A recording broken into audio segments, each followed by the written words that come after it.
Prejudice doesn't always wear a hood, it often wears a badge.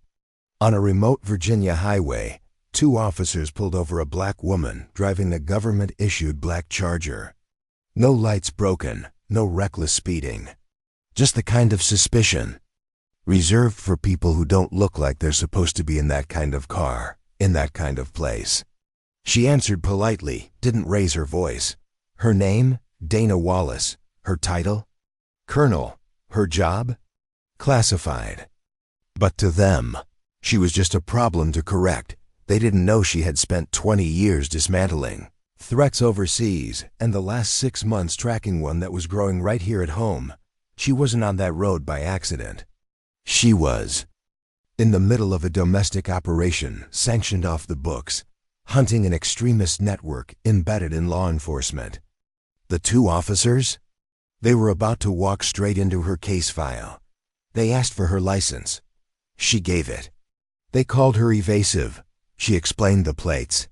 They called her a liar, but when they reached inside her car, tried to yank her out by force, something snapped. Not in her, in them.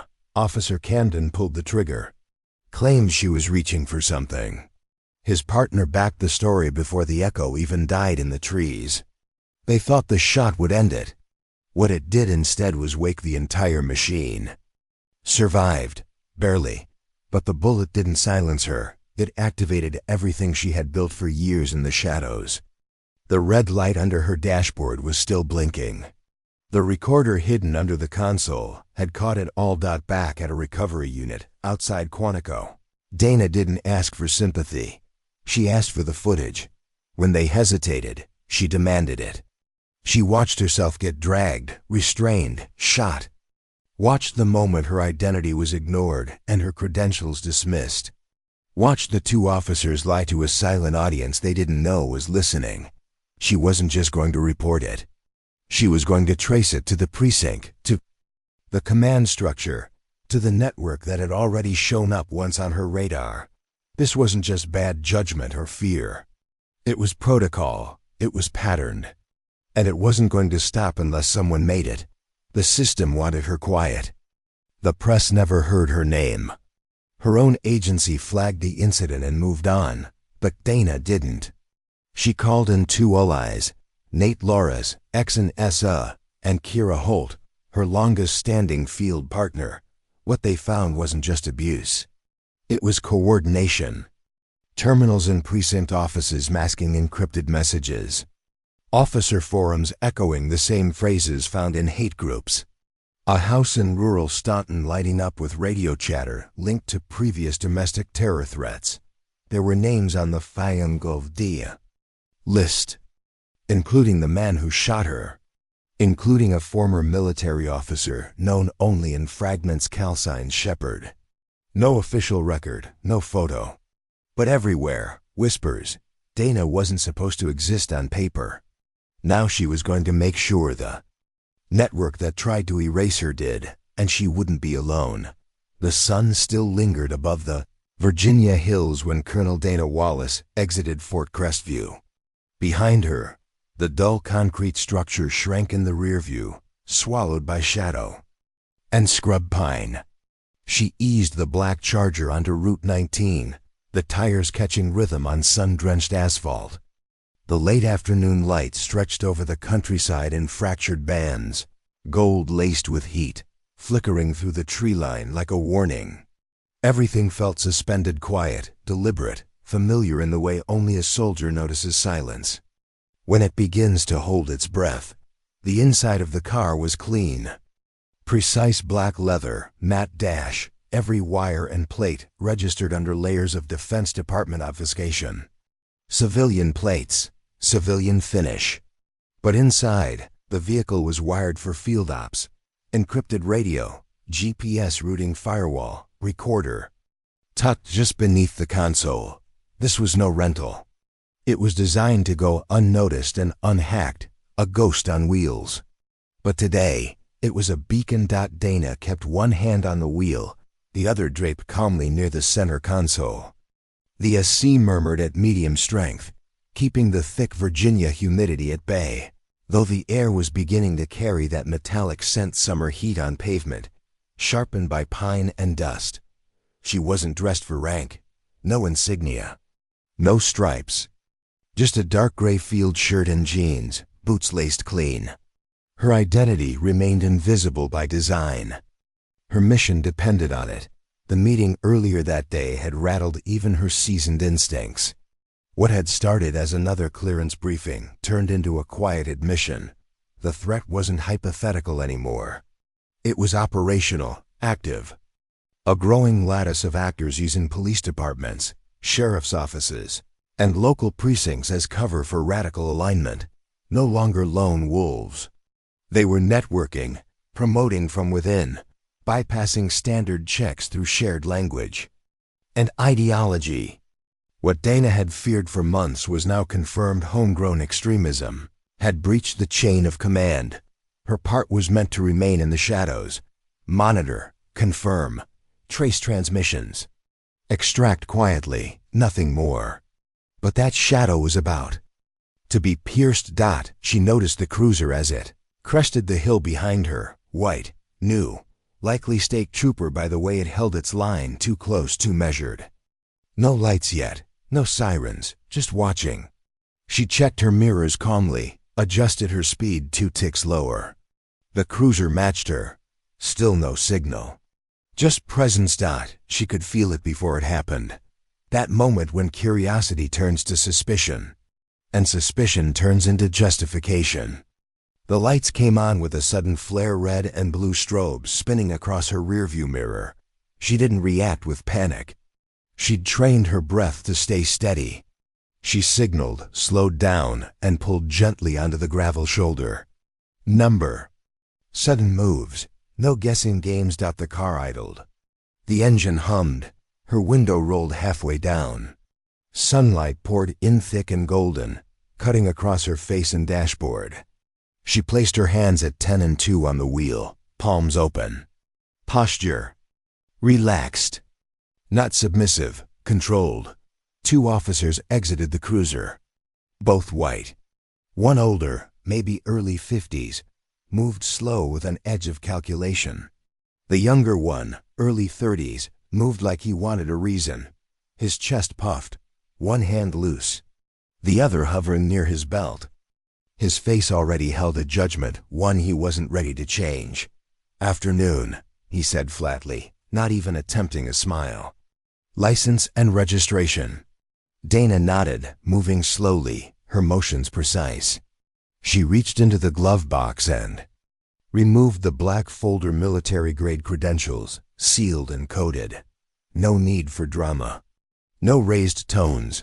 Of course, officer, she said smoothly, offering the ID. He barely glanced at it before snapping. Plates don't match registry. Could be stolen. Mind stepping out of the vehicle? She didn't flinch. Didn't blink. Officer, she replied calmly, this vehicle is registered through a Department of Defense intermediary. It won't appear in civilian systems. It's part of my clearance. If you check the ID against the secure portal, you'll see that. His jaw tightened, not with confusion, with challenge. He didn't like being told he'd missed something. His partner stood near the taillight now, pretending to inspect it but keeping his eyes locked on her through the glass. Step out of the car. The younger one repeated, voice a half step harsher. I'm not refusing to cooperate, Dinah said, her voice measured and even. But I haven't been given a lawful reason to exit my vehicle. I've provided ID. You haven't verified it. I'll remain seated unless I'm being detained. The pause that followed stretched into something taut. The officer's smile was tight now, performative, an expression not of friendliness but of power. He glanced at his partner, then took a deliberate half-step back from the window. All right then, he said, his tone syrupy with contempt. If you're going to be difficult, we'll do it by the book. His partner moved in closer, drifting near the rear door. His stance changed, less casual, more tactical. One hand now firmly over the butt of his weapon. There was no attempt at de-escalation, no second question. Just the sound of boots settling into gravel and breath beginning to shorten. "You got backup logged in the system?" The lead officer asked over his shoulder. "Logged and cleared," his partner answered, calm and rehearsed. Dana didn't believe either of them had activated their body cams. They hadn't referenced protocol, hadn't offered a reason. Whatever cameras might have been rolling were insurance for them, not for her. She kept her eyes forward, her hands on the wheel, the folder still resting in plain view. Her heart was steady, but the space between each beat had begun to widen, stretching like a wire pulled too tight. The officer leaned in again, closer this time. "You're not helping your case. Vehicle that doesn't match registry, no valid ID, refusing lawful commands." "I've complied," Dana said, still calm. "I gave you identification. You haven't verified it. That's not obstruction. That's procedure. You expect me to believe every stolen federal car belongs to somebody special? You could confirm it in 30 seconds. If you wanted to." His expression twisted. Not into anger, but into something worse. Disdain. "You think that little folder makes you untouchable?" he said, voice dropping low. "Think just because you talk like you read laws that I won't put you on the ground. I expect you to follow the ones you swore to uphold." Dana answered. Behind her, his partner moved again, angled now closer, watching her hands and face. Dana knew the stance. She'd seen it at overseas checkpoints when a soldier doesn't know if he's supposed to bribe, arrest, or shoot. The lead officer stepped back. His voice, when it came next, wasn't addressed to her. It was for his partner. "She's non-compliant," he said. "Open it up." Dana spoke, firmly but without raising her voice. "You touch that door, you'll be violating. Get out of the car." He snapped, his voice sharp now, no longer pretending to follow the script of law. It was a command issued not from protocol, but from the deep belief that she didn't belong in that seat, in that car, on that road. But Dana didn't move. Not because she was resisting, but because the first to move always loses control. And beneath the floorboard, hidden from sight, the small red LED of her recorder blinked in perfect, unbroken rhythm. Camden's hand dropped to the door handle like it belonged to him. No hesitation, no legal citation. Just action, deliberate and entitled. He yanked it open with a practiced jerk, the door flinging wide in a single breath. Dana's body tensed. Her left elbow instinctively shielded her ribs as her shoulder angled to block his path, not to fight, but to brace. She didn't speak. She didn't need to. Her posture said everything. "This is wrong." But Camden wasn't listening to posture. He wasn't watching for compliance or threat. He was moving from something deeper, something dull and brutal. The belief that no matter what credentials she held or how calmly she spoke, she didn't belong here. "Let's go," he ordered, his voice stripped of courtesy. Then his hand reached inside the car and latched onto her wrist like he was pulling out a bag of trash. Not a human being. She didn't curse, didn't yell. She breathed, anchored her boots to the floor. Her body twisted, not to strike, but to stay. She wasn't letting herself be dragged across the gravel like a suspect in a sting gone wrong. The seatbelt slid off her shoulder. Her free hand came up, bracing against his chest. A warning, not a push. But warning meant nothing here. "She's resisting." Officer Braxton shouted from behind the car, voice sharp and timed for any audio recording he hoped was on. He didn't wait for Camden to respond. He just grabbed Donna's other arm and yanked. She lost balance. They didn't move like trained law enforcement. They moved like two men committed to a version of events they had already decided. Camden pulled harder, dragging her legs from the vehicle until her boots scraped the gravel shoulder. She twisted, trying to plant her feet. The folder with her ID slipped from the dashboard, tumbling to the floor of the passenger seat. No one looked at it. "Stop pulling me like I'm a criminal," Dana said. Her voice cut through the noise, not loud, but unmistakably sharp. She fought to get her feet under her, twisting again as Braxton pulled. That's when the baton came out. He didn't swing it. Not yet. He pressed it across her back low and hard, pinning her between their bodies like she was livestock, not a colonel. The weight of it bore down across her spine, step by step, as they tried to fold her. Her body dipped, boots slipping, shoulders twisting. Camden grunted, trying to spin her around toward their cruiser. She resisted, not wildly, but with the training of someone who'd wrestled for control in a war zone. One hand broke free. She used it to press back, gain space. She's reaching. Braxton barked, louder now, aimed directly at whatever. Mike might catch his voice. The lie was crisp, rehearsed. There was no reaching. Her hands were empty, her stance defensive. But that phrase spoken just once was all they needed. Camden already had his weapon out. Dana saw it. She knew the angle, the stance, the timing. She saw it all before it happened. The shot cracked through her ribcage. It wasn't a warning shot. It wasn't crowd control. It was a bullet fired at close range. Her knees collapsed. Her breath tore out of her in one long, violent rush as her body folded in half. Gravel sliced her palms as she fell, half inside the car, half on the road. For a second, there was nothing. No shouting, no sirens. Just pain, white-hot, crawling through her side. Then voices, frantic and fractured. "Camden, what did you do?" She moved. You saw it. She went for something. She was trying to get up, man. For Christ's sake, they didn't check for a weapon. They didn't cuff her.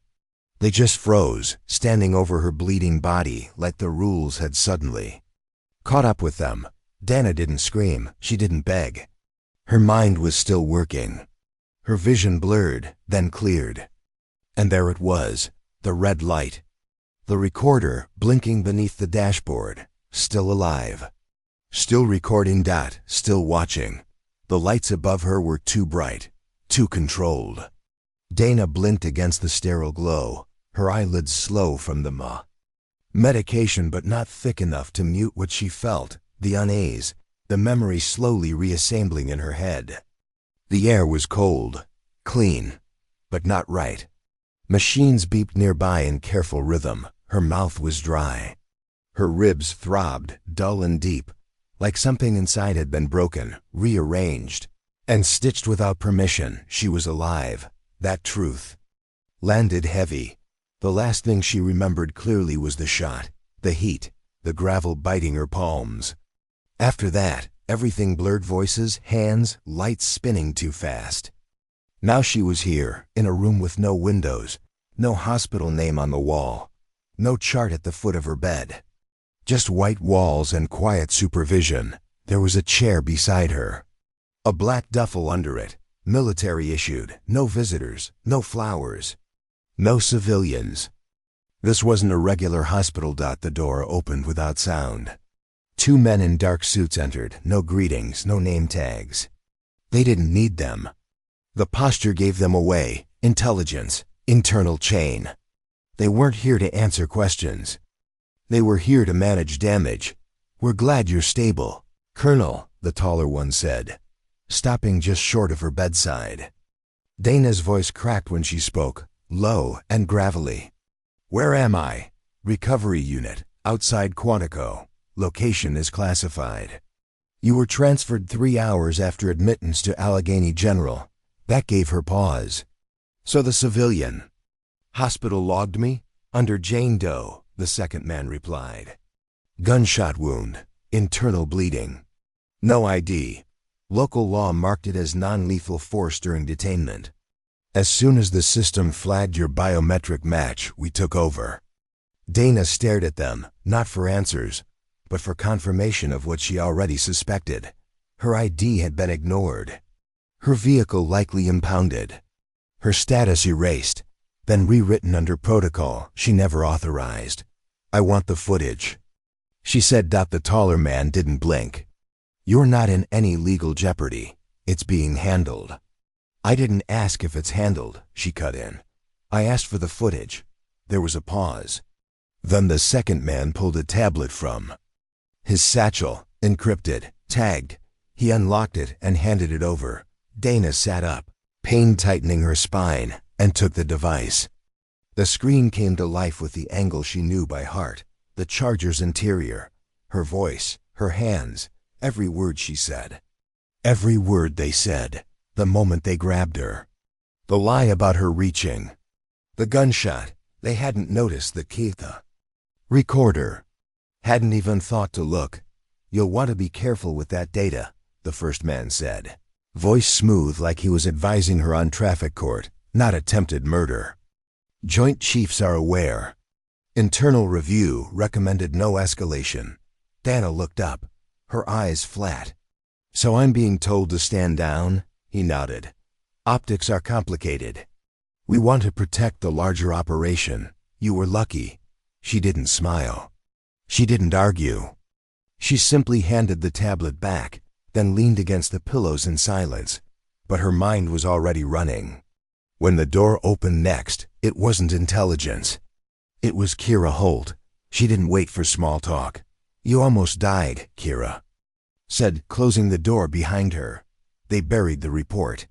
Less than a page, called it accidental force. I figured, Dana muttered. I had dispatch to find your location.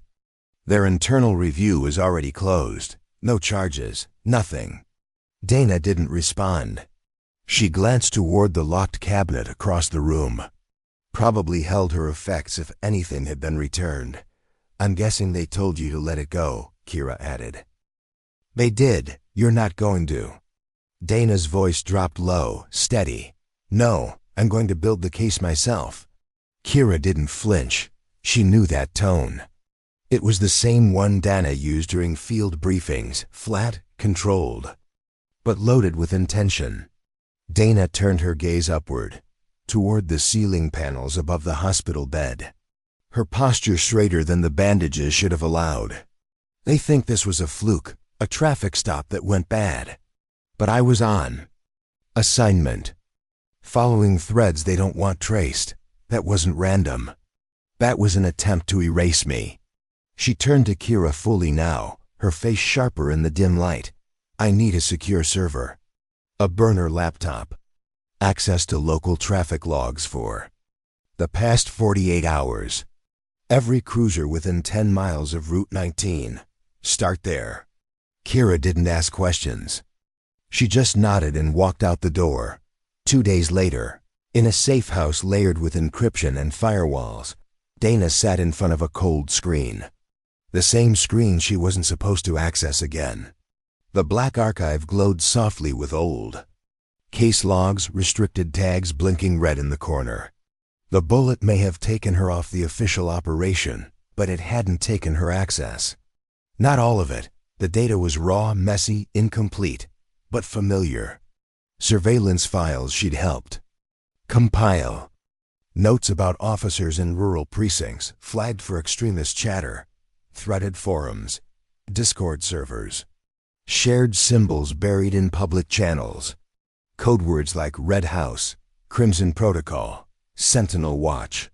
And one phrase that chilled her every time. Phase 3. Then a new message appeared encrypted, routed through 5 virtual tunnels. It was from Nate Laura's traffic spike, he wrote. Precinct 2, 2 flagged nodes. Moving to voice. Seconds later, her cum buzzed. Nate's voice came through calm, dry. Unbothered like always. I was halfway through a bowl of bad pad thai when your endpoint lit up like Christmas. Encryption was homemade sloppy, but old. Same pattern from one of those private chat forums you flagged last month. Took me a while to strip it. Dana leaned in, scrolling through precinct staff logs. What did you find? Someone inside that charming little sheriff's office just sent a data packet to a proxy node bouncing through West Virginia. Then Panama, ring a bell? Dana's voice sharpened. That proxy belongs to the feeder server from last month. Batch 5, keyword, Red House. There was silence. A rare thing for Nate. That's not just chatter. That's coordination. And the IP? He added, already knowing what she'd ask. Municipal server, Precinct 2A. And guess who's reinstated there with zero oversight? She didn't need to guess. Kyle Camden, she said, jaw clenched. You're not chasing a dirty cop, Nate said. You're chasing the mechanism, Dana nodded slowly. I don't need official clearance to remove a threat. I need clarity. And you just gave me the first piece. 2 hours later, in a small diner just off the interstate, Detective Carla Montenegro sat in a corner booth with her third cup of coffee and a quiet suspicion she couldn't shake. The envelope hadn't been there when she went to the restroom, but when she returned, it was sitting on the seat like it had always belonged. No name, no return address.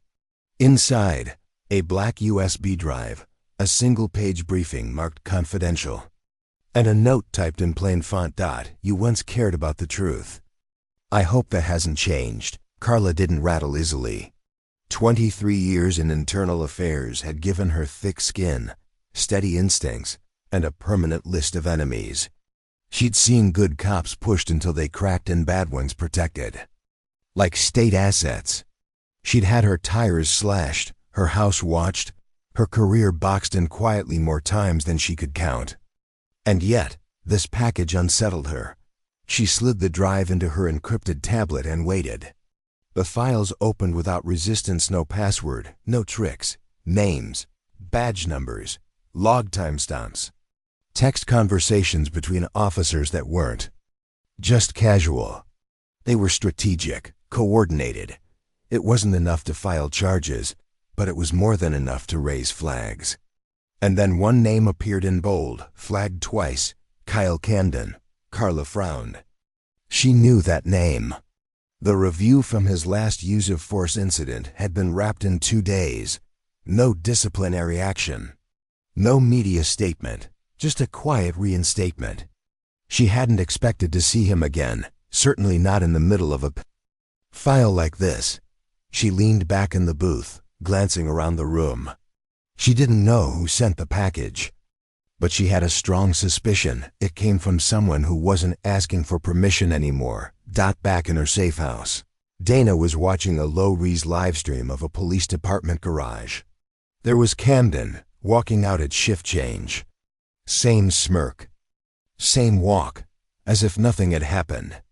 As if she hadn't nearly died under his hand. Her fingers hovered over the keyboard.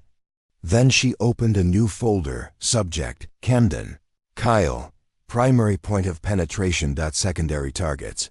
Braxton, collusion suspected. Montenegro, Carla potential asset. Objective, infiltrate the infiltrators. The system had made its move. Now it was her turn.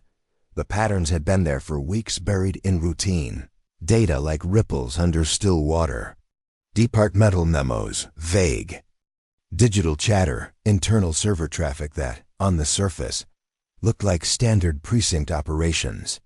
But under Nate's filters layered with black hat tools, only a former NSA analyst would dare touch those patterns pulsed with something darker. It wasn't random. It wasn't local. It was a network on her screen.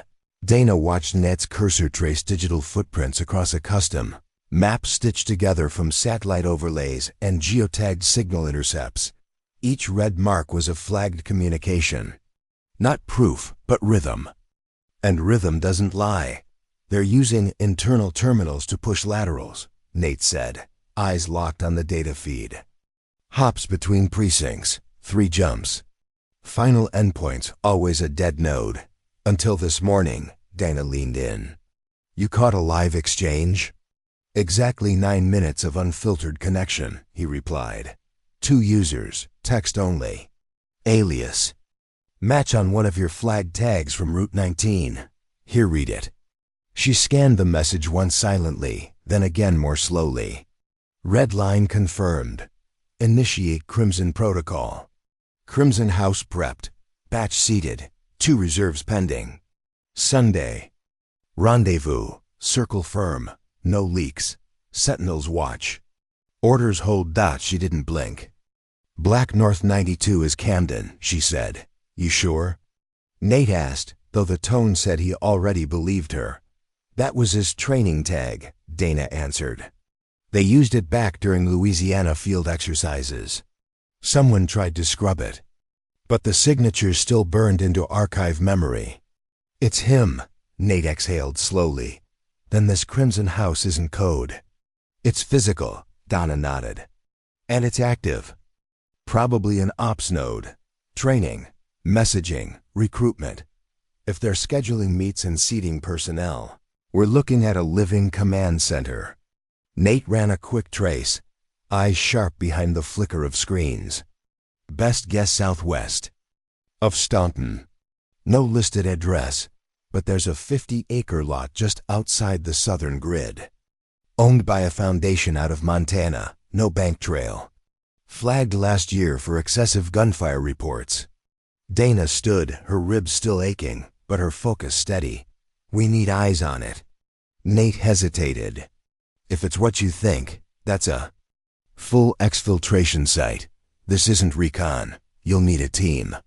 I don't need a team, Dana said, already pulling her burner from her pocket.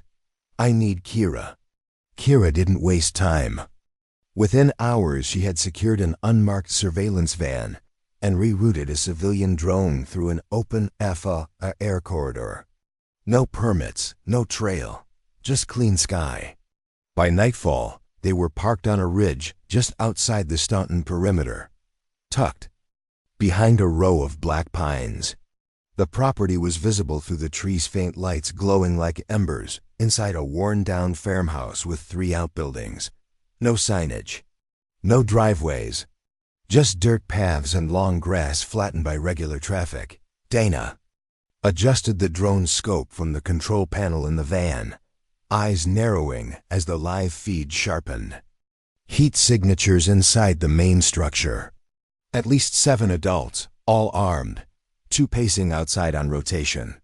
One large barn-shaped structure appeared sealed off, no visible entry point, but with heavy wireless activity pulsing from the inside secured. Servers, most likely. This isn't a safe house, Donna muttered. This is an operations cell. Kira studied the layout. There's a secondary power supply in the barn. Could be a generator or a comms backup. Dana marked it on the map. That's what they're protecting. We get inside that server stack, we get access to the network. And if we get the network, we name everyone, every officer, every operative, every funder. Kira tapped a key. To isolate thermal trails. One more thing. See that corner room? Dana shifted the feed. The camera zoomed in. A smaller chamber, dimly lit, with metal grating instead of glass. Inside, 2 figures, 1 adult, 1 child, both sitting. Not moving. They're holding people, Kira said, voice flat. Might be leverage, might be insurance. Dana didn't blink. We moved tonight. Kira looked at her. You're still injured. I'm still operational. The screen pulsed again, movement from the barn. 3 men stepping out, heavy. Coats, rifles slung. One of them paused at the door and turned just enough for the drone to catch his profile. Dana froze. Camden. No badge. No uniform. Just the same eyes. The same swagger. She didn't say a word. She just marked the frame, clipped the footage, and sent it straight to Nate. Target confirmed. Crimson House is live. Camden's on site. Prepare breach protocol. They moved fast. By midnight, the ridge above Crimson House was locked down, thermal lenses scanning every heat signature, drone feeds on loop. Come silence to a tight band relay. Dana led the entry team herself, her body still stiff with pain but mind razor-focused. She wasn't here to make arrests. She was here to extract proof, digital, human, physical, before the house burned. Kira breached the rear fence with surgical precision, dropping behind a storage shed. 2 sentries walked the path every 90 seconds. Not a problem. They didn't see her coming. Silence takedown. 2 clicks, clean. Nate monitored from the van, patching real-time feeds across satellite nodes, watching for data dumps or self-destruct protocols. This network knew how to disappear. But they'd chosen the wrong night to sleep, inside the barn. Dana found what she feared. Not just laptops or cum gear, but full-stack infrastructure. Servers racked in insulated crates. Whiteboards covered in operational maps, roster codes, deployment cycles. Symbols borrowed from militia propaganda and federal training briefs. Not random radicals. These were trained officers, many still active. Embedded in local units nationwide. She moved through the shadows as if on foreign soil. And in many ways she was. The mission wasn't domestic anymore. It was insurgent. She reached the chamber with the metal grate. The adult hostage was a teacher, Emily Cray, abducted from a charter school 4 towns over. The child was her nephew. They had been missing for 6 days. No ransom, no alert. Just erased. Dana's jaw tightened. The house wasn't just a node. It was a field lab, re-education, indoctrination, shielded by badges and jurisdiction loopholes.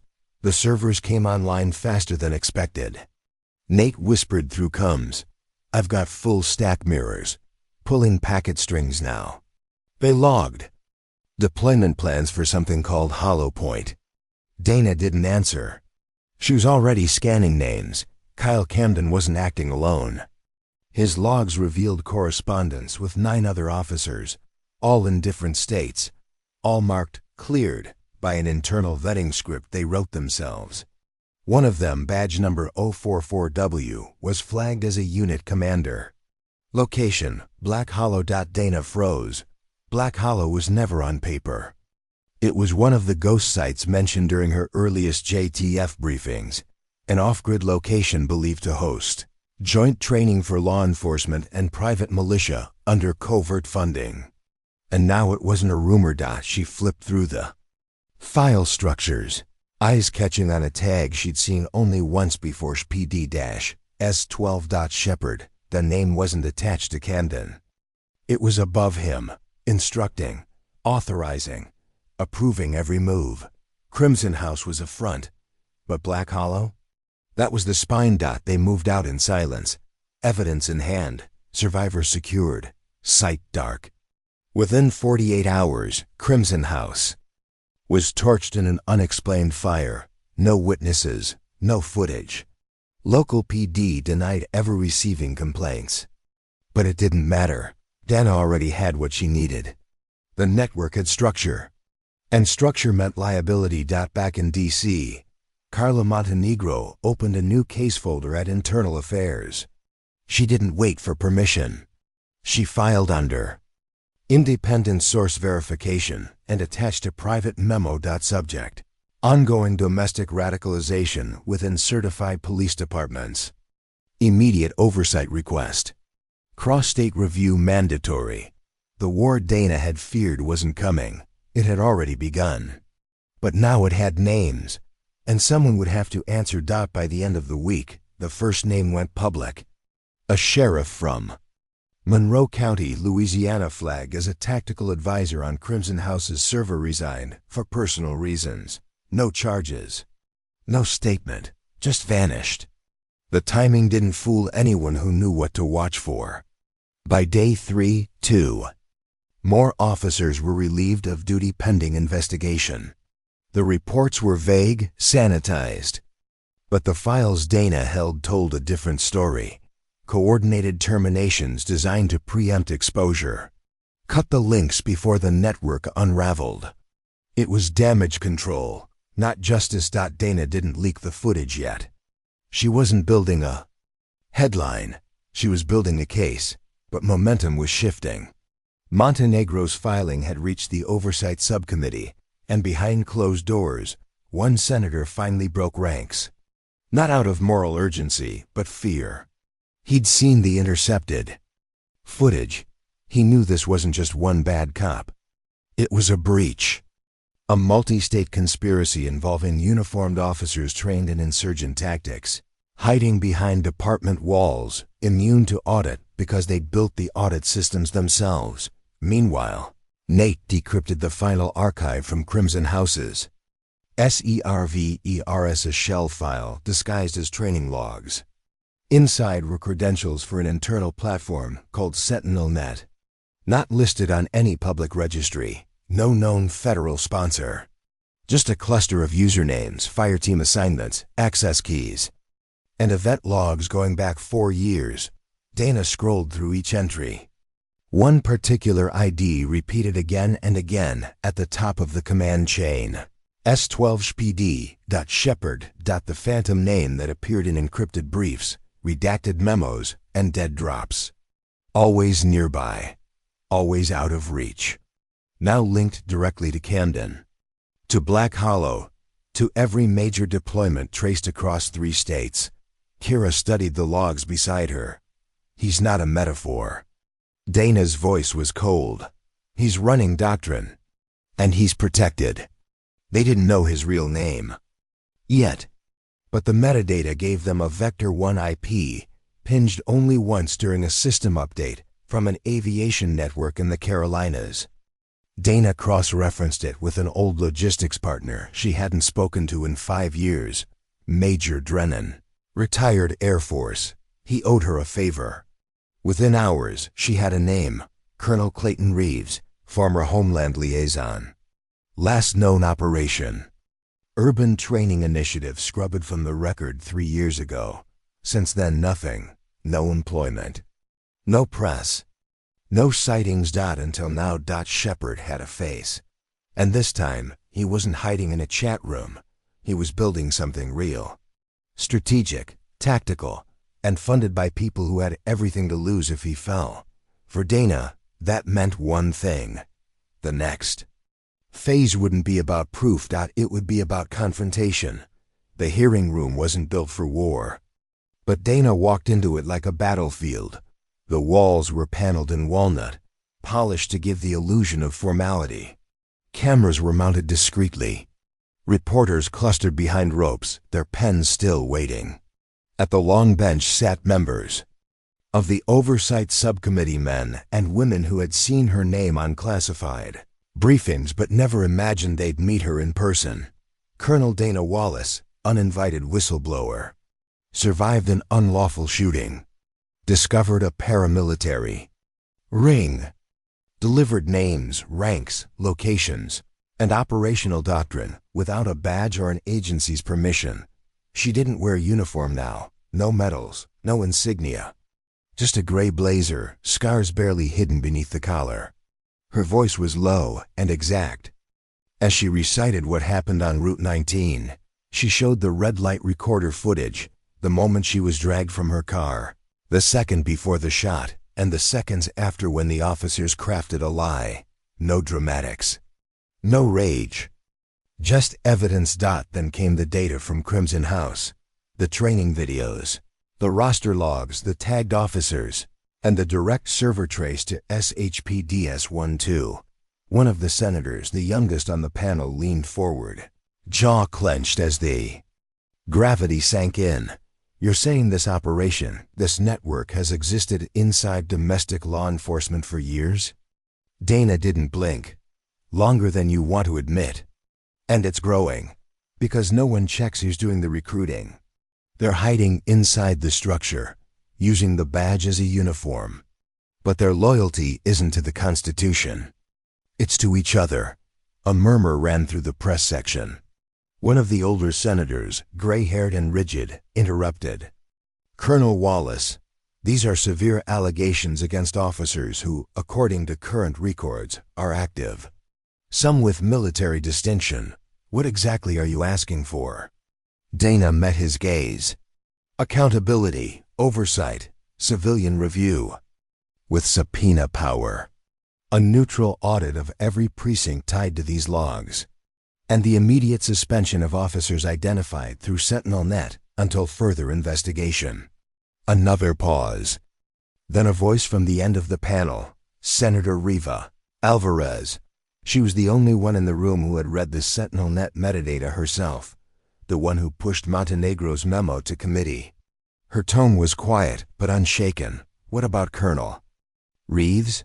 She asked. Do you have proof he exists? Dana slid a photo onto the table, Reeves, in uniform.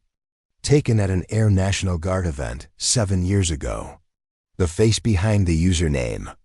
The architect behind the curtain. He's real, Donna said. And he's building a separate command culture, operating through private funding, targeting vulnerable departments. If you wait until he goes active, you'll have another Waco. Another Ruby Ridge. Only this time, it's coming from inside your own sheriff's office. The room went still. Outside. The footage went viral within 12 hours. Clips from the hearing ran across every major platform. Dana's calm testimony. The red blinking light of the dashboard camera. The roster showing trained officers coordinating. Across jurisdictions. The footage from Crimson House stirred public outrage. Parents identified their children in the background of grainy training footage. Whistleblowers came forward. A former dispatch clerk in Georgia. A retired officer in Montana. An IT contractor in Missouri. All with small pieces of the same puzzle. None of them willing to stay quiet anymore. Carla Montenegro, now backed by legal protection, filed an extended case docket. Project Reclaim. It outlined a full investigative tree of the network's reach, state-by-state coordination, ghost payroll systems, encrypted budget siphoning through charities and public safety initiatives. Most shocking to Department of Justice, officials were implicated in slowing earlier reviews. Dana didn't celebrate. She read the affidavits, watched the body cam uploads, quietly collected the footage as it spread. Then she met with Alvarez. Behind closed doors. They'll try to outlast this, Dana said. Alvarez nodded. They always do. But the story's changed, Dana added. This isn't about one officer anymore. Or even one cell. This is about how far the shield has stretched. How deep the silence goes. Alvarez handed her a folder. Legislation, freshly drafted. The Reckoning Act, civilian oversight. Real-time officer conduct databases. Whistleblower immunity extensions. Audit authority for federal funds given to local departments. It wasn't sweeping reform. But it was teeth. Dana flipped through it. Then she asked the only question that mattered. When do we start? The bill didn't pass quietly. It screamed its way through committee, dragged by pundits on every channel, hailed by some, vilified by others. Protests erupted in 3 states. Officers walking out in coordinated demonstrations, claiming the legislation was an attack on law enforcement integrity. But for every uniformed statement at a press podium, 10 civilians shared their own story online.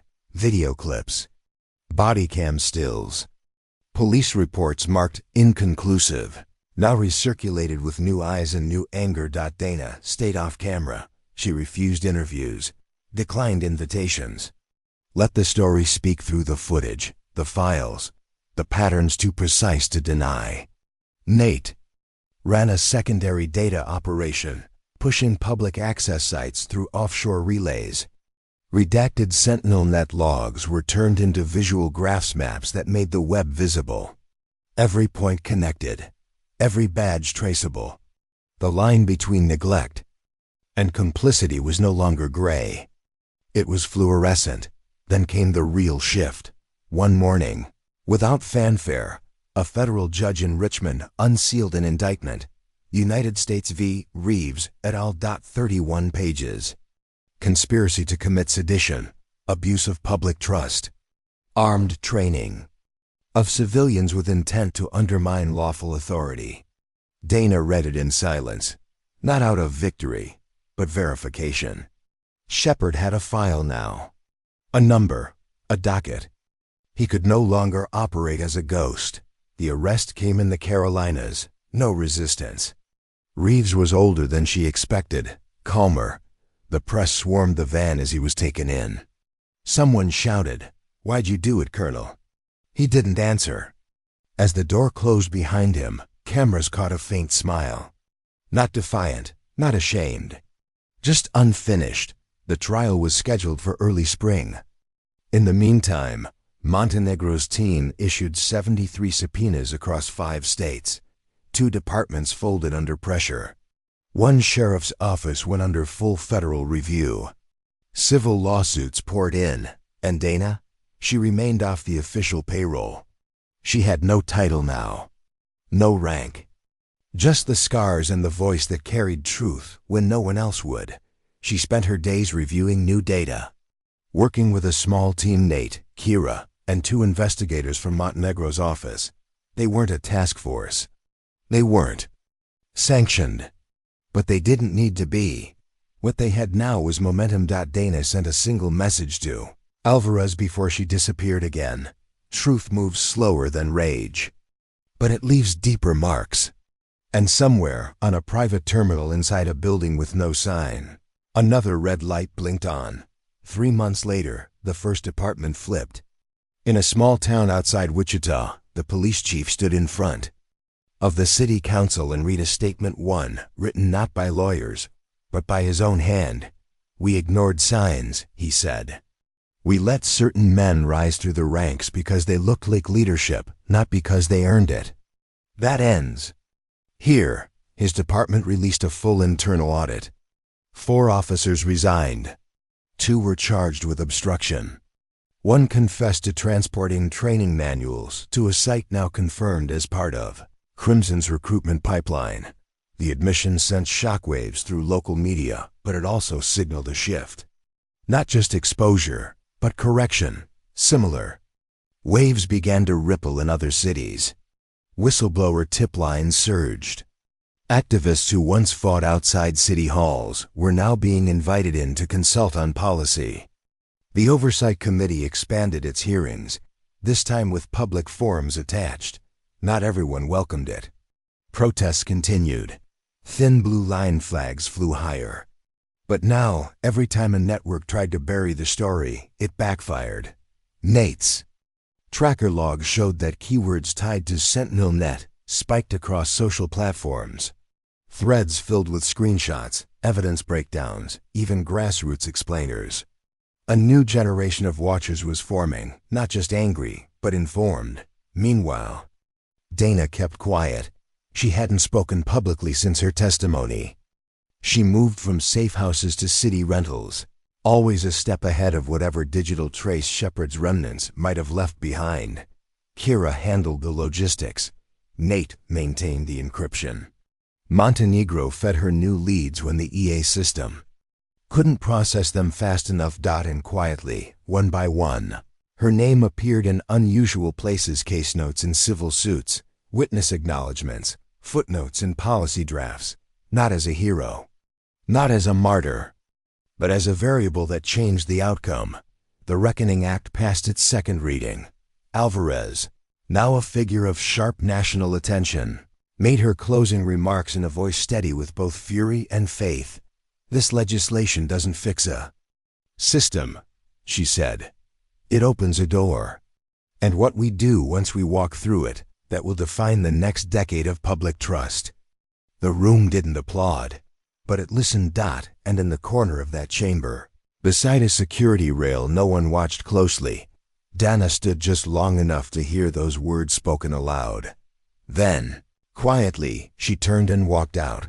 The courtroom was cold the morning Shepard walked in. No handcuffs, no shackles. Just a quiet echo of boots against marble. He didn't look like the ghost they'd been chasing. He looked like a man used to control, now walking toward the only room he couldn't command. Dana sat 2 rows back. Anonymous in the gallery. She didn't come for closure. She came for the reckoning. Colonel Clayton Reeves, once a decorated liaison between federal defense and domestic security, now stood accused under his real name. But to her, and to many, he would always be Shepard. The architect, the overseer, the man who took the oath and repurposed it into doctrine for a silent war. He never looked back as the charges were read. His eyes didn't search the crowd. But Dinah watched him closely, watched his hands calm, watched his breath even. Only once did he shift. When the prosecution read out the names of those who died during operations he'd signed off on. Not soldiers, not suspects. Just people caught in a system that mistook paranoia for patriotism. He didn't flinch. But something behind his eyes moved, just slightly. Outside, the world kept spinning. The news cycles had changed their tune: less outrage, more inquiry. Police reform was no longer a fringe demand. It was an agenda point. Cities started publishing real-time officer conduct reports. Civilian auditors were no longer symbolic. Their presence had teeth. Some departments welcomed the change. Others fought it, but no one could pretend nothing had happened. Shepard's trial lasted 6 weeks. His defense argued constitutional overreach, political bias, national security. But the evidence wasn't theoretical. It was servers, video, logs, voices, Dana's voice. The shot, the silence that followed. When the verdict came, Dana wasn't surprised. Guilty on all major counts. Reeves stood still as the judge read the sentence. He didn't protest, didn't appeal. He just nodded once, as if the war had ended the only way it could. He left the courtroom under federal guard. This time, there was no smile. Outside, reporters tried to get a statement from Dana. She said nothing, just kept walking. Weeks passed. Kara took a job training oversight teams in the Midwest. Nate opened a secure archive for whistleblowers, fully anonymous, privately funded, publicly visible. Montenegro was nominated for Deputy Inspector General. And Dana? She turned down every offer. No medals, no foundation, no book deal. She moved west, near the edge of a national park, where the signal was weak and the silence deep.